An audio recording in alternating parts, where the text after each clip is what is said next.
Alright, this is going to be the start of my little video series. You have to excuse me, I'm looking a little rough right now. Um, just trying to make sure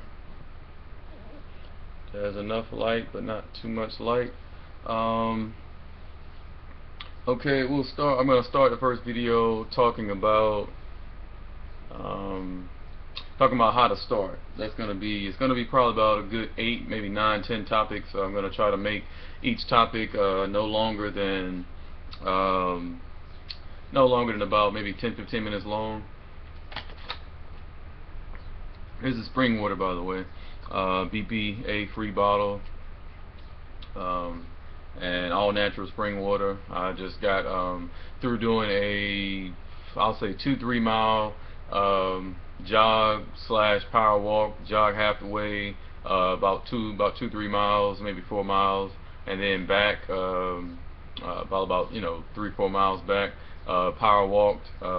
Pretty much like sometimes I'll halfway jog, sometimes I'll go full way. Just kind of depends on how I feel, on what type of workout I want to do that particular day. Um, but like I said, today I got out a little too late. It was a little scorching outside, so um, I definitely wanted to make sure. I should have made sure that I got out there a little bit earlier, but I got out a little bit. I got out a little late. So, but I still got my workout in. That's better than nothing, because I normally try to get out and do my bike maybe one day of the week. Maybe one day, and then I'll do a jog or cardio the next day, and then I'll do like some in home uh, uh, weights. Like I have some free weights I'll do, 30 pound, 40 pound, 50 pound of this weight lifting of my biceps, um, shoulders, back. I do all that at home. I used to have a gym membership, but I just felt like that was a waste of money. I could just do all that stuff at my home, and then be outside and get my vitamin D exposure of what they call the sunshine vitamin, the vitamin D vitamin, as far as what I need for that. So it just, everybody's different. As far as how they want to do the exercises and how they want to go about it. That's just how I choose to do mine.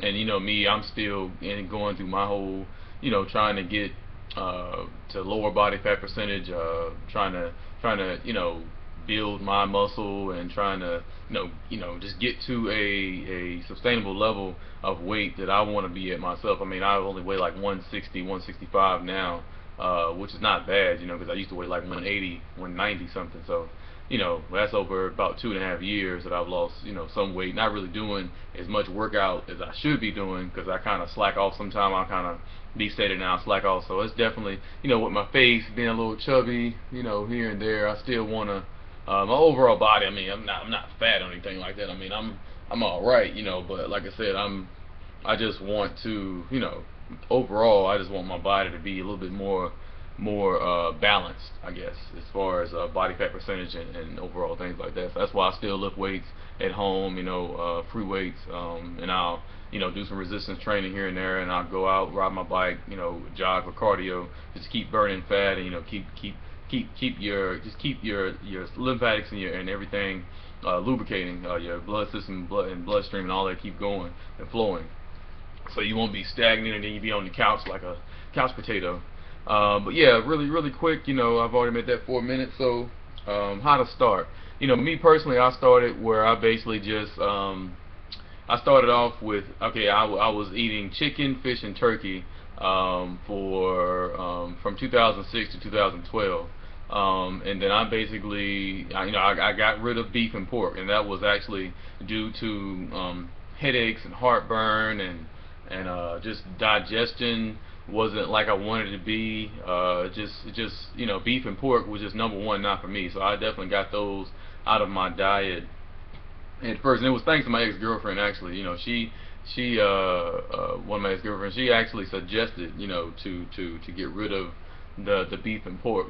She the one that always talked about turkey and fish and all that, or turkey really supposedly, versus eating the beef and pork. So I would do turkey sausage and turkey bacon and turkey burgers, and turkey pepperoni if I wanted to make my own pizza, or which I didn't know they sold that, but they do sell that. As far as turkey pepperoni, turkey products are pretty decent. When you're trying to transition and you want to kind of dwindle down on pork, because pork is just such an addictive product, as far as the fat content and the seasoning they put on it. It's just all around bad for your body as far as digestion, as far as your bloodstream.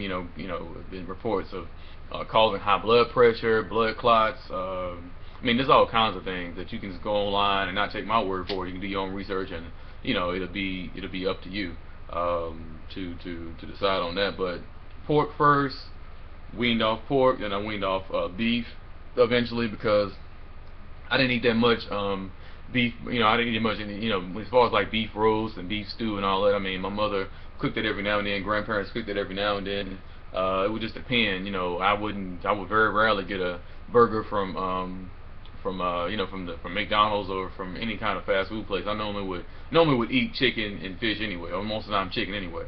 That's how I started. I started with just chicken, fish, and turkey from 2006 to 2012, and then from 2006 to 2012. From 2012 to now, I decided to just get rid of everything. I started off actually with fish in 2012, like maybe for a few months. And then after those few months, I was like, well, let me try to just get rid of, because I was feeling better by not eating any chicken or any turkey or anything, period. Because I was feeling decent for the years that I did just chicken, fish, and turkey, but I still was having just like fatigue problems, and not more so fatigue, because I still had energy because I was getting so much protein, which I thought that the body needs so much protein, but you really don't.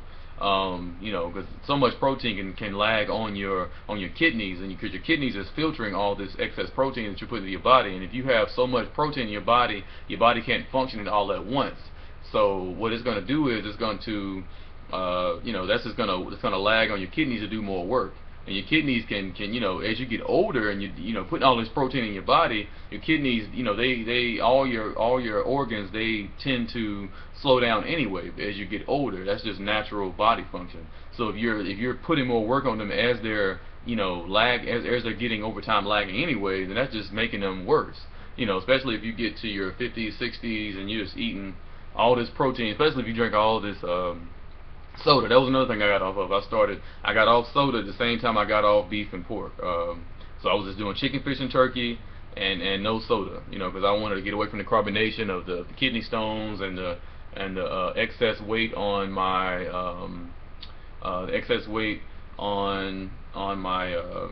my kidneys, as far as, like I said, the filtration process of your kidneys. So I definitely got rid of that. Then I tried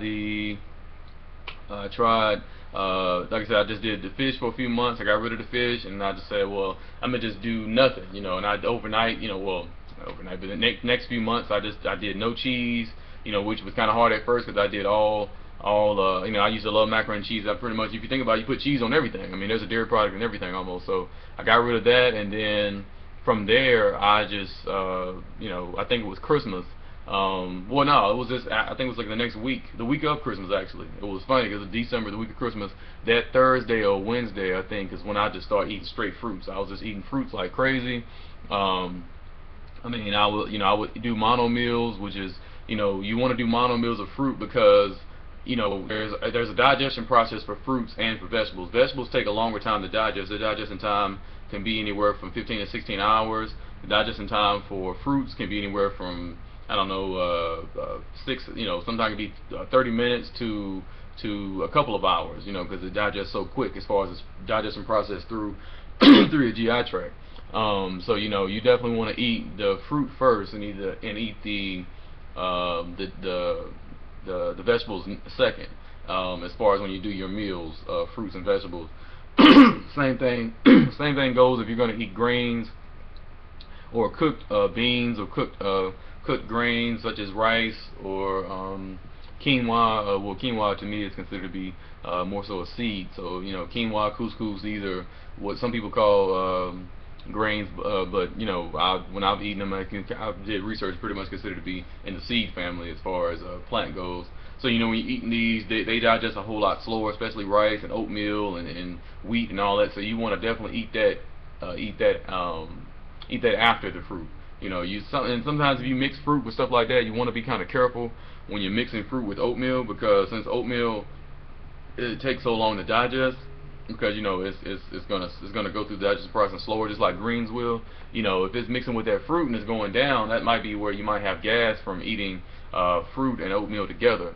So you know, that might be something just to be careful on as far as eating fresh fruit and eating any kind of grain type of meal for breakfast. And you know, so that week of Christmas, I had done that. I think it was at two, like I said, Wednesday, Thursday, and then on the day of Christmas, I actually still had macaroni and cheese. You know, I still had I know I talked about this in another video I did. Still had macaroni and cheese, but you know, I didn't have any meat on my plate, so I still had dairy on my plate. So you know, officially I didn't go vegan until the day after Christmas, which was December 26th. Because I didn't have any dairy the next day. I didn't have any meat. I didn't have any you know, meat and dairy products at all. I was just kind of flourishing off of just, you know, fruits and vegetables and plant foods. And you know, that first year, you know, I went through the whole process of trying all the, you know, all the processed soy, you know, vegan burgers and vegan lasagna and vegan chicken. I mean, I tried vegan hot dogs. I mean, vegan pizza. I never really tried the vegan the vegan like sauces, like the soy, tofu, tofurkey, all that type of stuff. I mean, there's several brands out there of things you can do to transition when you feel like, you know, if you want to feel like you're still eating meat. But I didn't do a lot. I didn't do any of that actually. It just wasn't appealing to me as far as needing to do that too much, because I didn't want to do that too much, and then you know, I would feel like, you know, I might as well go back to eating meat. Hold on just a second, I'm sorry.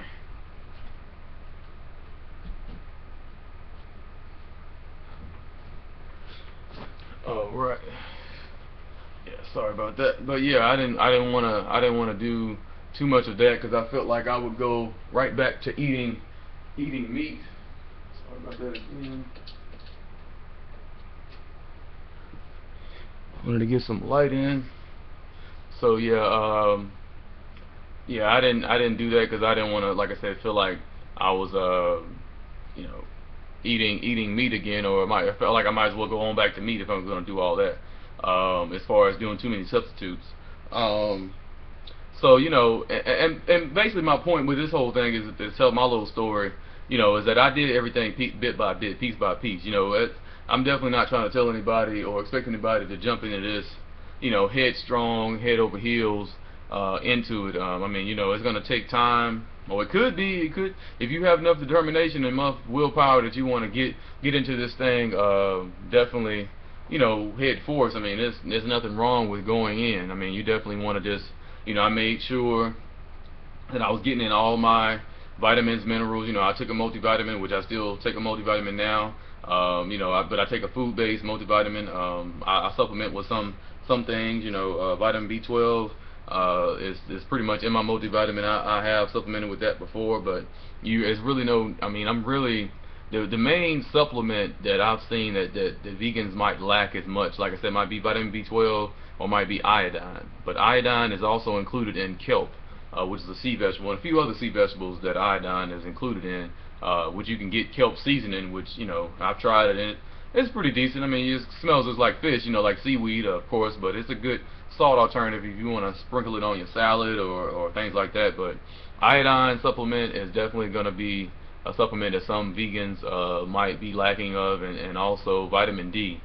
Some vegans I've seen vitamin D supplement because of the thyroid issues, because you know, you want to have a good functioning thyroid, so you want to have sufficient amount of iodine in your body, which you normally would get from table salt. But vegans, we don't mess with table salt. I mean, you shouldn't mess with table salt anyway.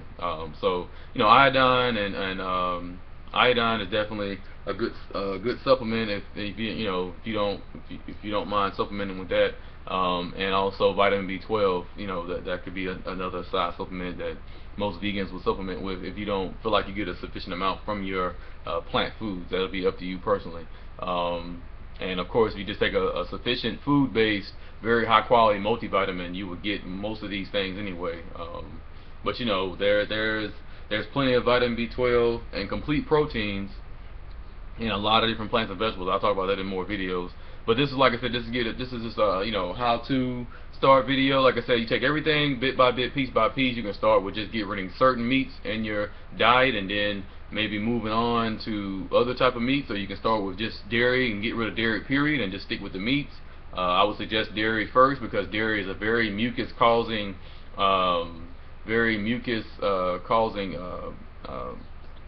type of foods that when they get into your body, been known to cause a lot of things dealing with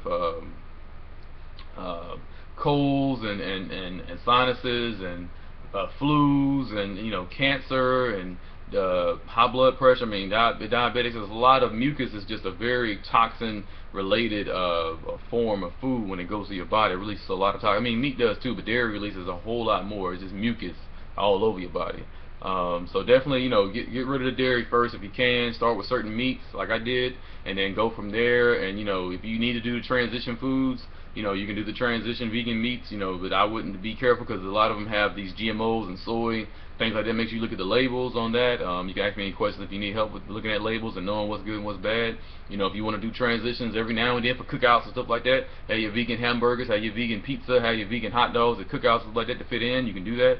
But there's nothing wrong with just having a salad or having some fruit or something like that at a family get together, whether cookout or not. It's hot outside. Why you want so much cooked food anyway? You know what I'm saying? Especially that old nasty meat crap anyway. It's not worth it. So I mean, go from there. Start little by little. Progress as you go. Exercise anyway, no matter what you eat, because you want to keep your lymphatics flowing. You want to keep your toxins pushing out of your body. You want to keep your bloodstream going to prevent blood clots and all that. As far as drinking a whole lot of water, keeping your body hydrated as you go. It's 17 minutes, a little bit over 17 minutes.